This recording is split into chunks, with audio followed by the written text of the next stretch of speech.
was 12 months ago. I was selling real estate. I had 2 properties listed. And Mariela suggested to me that I present these properties at a real estate meeting. And I thought, okay, I haven't publicly spoken in a little while, I haven't presented, but I'm different now. I can go there and present and talk about these 2 properties. I don't have to share anything about myself.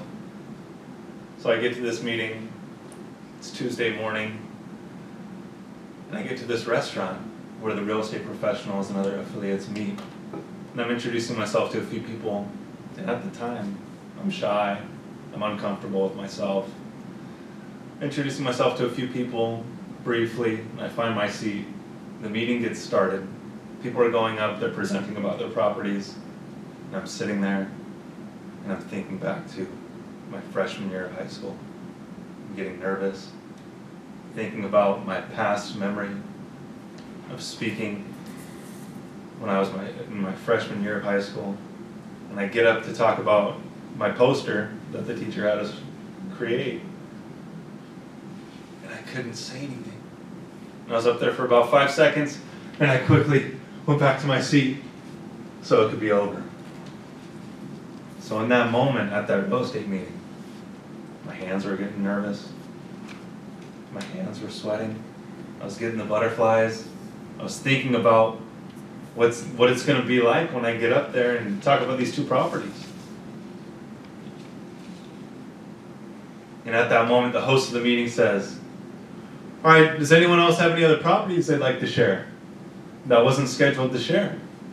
And I knew that it was my turn. And all these emotions were going through my mind, through my body, and I couldn't raise my hand. Couldn't do it. I couldn't face that fear. I couldn't address all those emotions in front of all those people. It was too much. And everything was fine on the outside, but deep down inside I was hurt. I was crushed because I didn't keep that promise to myself. So I left that meeting just so disappointed. Gosh, how did I hit adversity and not push through? Because up until that moment in my life, I've always pushed through adversity and always come out on the other side. But this was something that was bigger. It conquered me that day. But I decided once I left that meeting that I can either stay the same and allow this to continue to conquer me and rule me, or I could use this as an opportunity to grow. So I looked online, how can I improve my public speaking? Found this beautiful group we have, PIA Toastmasters in Carmel Valley. And a few days later, I found myself in the parking lot off High Bluff, trying to find the office. And little did I know what was going on inside that meeting. President of the meeting, a gentleman named Mike Norris, gets up. He says, "All right, ladies and gentlemen, 7 a.m., we're going to go ahead and kick off the meeting. Do we have any guests that want to introduce themselves?"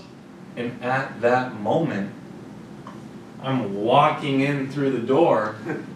"Oh, looks like we have a young man that just walked in.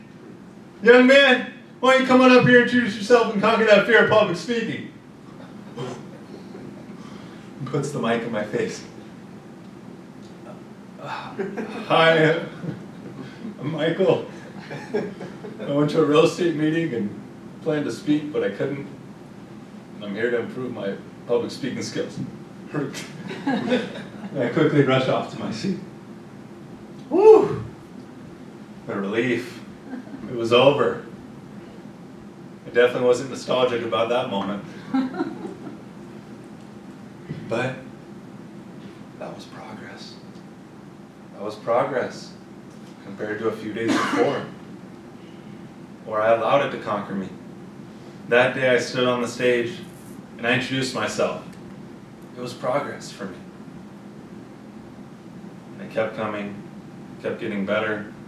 And after 6 months, people started to say to me, "Wow, you've improved a lot since the first time you came in here." And I thought, really? It doesn't seem like it. because I was just focused on that each and every time I came here.